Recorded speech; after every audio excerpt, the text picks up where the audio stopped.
হেই WhatsApp guys, কেমন আছো সবাই? আশা করি সবাই ভালো আছে। আলহামদুলিল্লাহ আমিও খুব ভালো আছি আপনাদের ভালোবাসা এবং আশীর্বাদে। তো মোটামুটি গতবারের মতো আজকেও ভিডিও নিয়ে আপনাদের সম্মুখে চলে আসলাম। আজকের আমার পাখির বয়স ৩৯ দিন। ঠিক আছে, তো ৩৯ দিনে কী ট্রিটমেন্ট করলাম, কী ম্যানেজমেন্ট করলাম, সেটি নিয়ে আপনাদের সম্মুখে তুলে ধরবে। তো আমার পাখিকে কিভাবে এত ভালো রাখি এবং কিভাবে এত সুন্দর পাখির কন্ডিশন আছে এবং গড় বডি ওয়েট কেমন আছে আপনাদের সম্মুখে তুলে ধরবো। ছোট্ট একটি ভিডিও নিয়ে আপনাদের সম্মুখে হাজির হলাম। তো একটি মূল যে কারণ সেটি নিয়ে আপনাদের সম্মুখে আলোচনা করব আজকে। কারণ কিছু কিছু ফার্মে দেখা যাচ্ছে, প্লাস আমার ফার্মেও দেখছি আমি, একটু মশার উপদ্রব বেড়েছে। যেহেতু একটু হালকা বৃষ্টি হচ্ছে, যেহেতু বর্ষাকাল তো পড়েই গেছে, হ্যাঁ, তো মোটামুটি একটু বৃষ্টির আবহাওয়া পেলেই তো মশার উপদ্রবটা খুব বাড়ে। আর আপনারা জানেন যে আমার ফার্মের 4 সাইডে নেট দেওয়া আছে, এই দেখুন নেট দেওয়া আছে। ঠিক আছে, তো নেট দেওয়া থাকাকালীনও তবু কিছু কিছু মশা ঢুকছে ভিতরে। তো মশা থেকে রক্ষা করার জন্য আপনারা কি ব্যবহার করতে পারেন সেটি আপনাদের সম্মুখে তুলে ধরছি। মশা থেকে বাঁচার জন্য আপনারা একটি কাজ করতে পারেন। লিটারে যদি আপনার 500 পাখির ফার্ম হয় বা 1000 পাখির ফার্ম হয়, তো আপনারা একটি কাজ করতে পারেন। 500 পাখির ফার্মের জন্য মিনিমাম 300 থেকে 400 গ্রাম কর্পূর, যেগুলো ন্যাপথলিন বলে চিনি আমরা, ঠিক আছে, সেটি আপনারা লিটারে ছড়িয়ে দিতে পারেন। ঠিক আছে, আমার কাছে নেই এই মুহূর্তে, না হলে আমি আপনাদেরকে দেখাতাম, নিশ্চয়ই থাম্বনেলে দেখেছেন। তো মোটামুটি আপনারা একটা কাজ করতে পারেন, 200 থেকে 300 গ্রাম কর্পূর নিয়ে লিটারে ছড়িয়ে দিতে পারেন। আরও একটি কাজ করতে পারেন, যেটা মারাত্মক কাজ হবে আর কি। ঠিক আছে, এটা 100% কাজ হবে, গ্যারান্টি সহকারে বলছি আমি।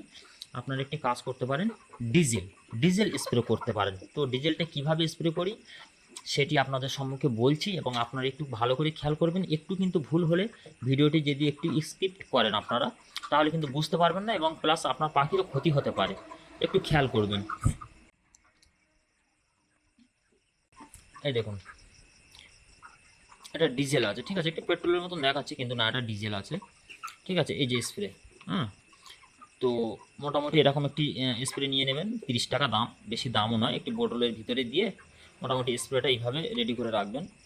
এটি একবার 1 লিটার কিনলে আপনার 2 লট 3 লট আরামে হয়ে যাবে আর কি। ঠিক আছে, তো ডিজেলের খুব একটা দামও নয়, 100 টাকা লুজ কেজি আমাদের এখানে। আপনাদের ওখানে কীরকম দাম অবশ্যই জানাবেন।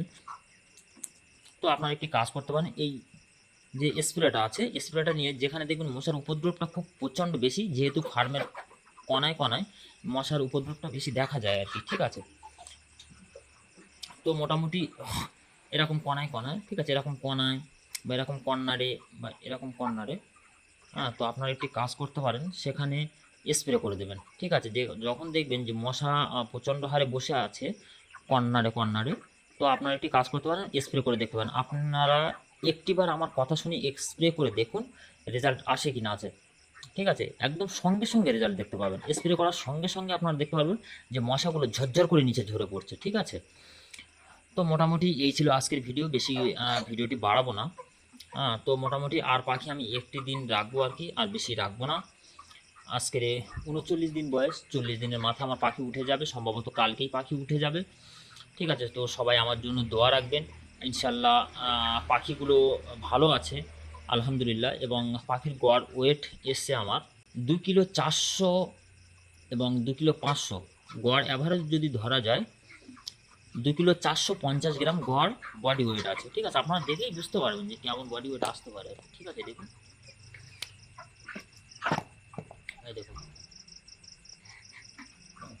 তো আলহামদুলিল্লাহ বডি ওয়েট খুবই ভালো আছে।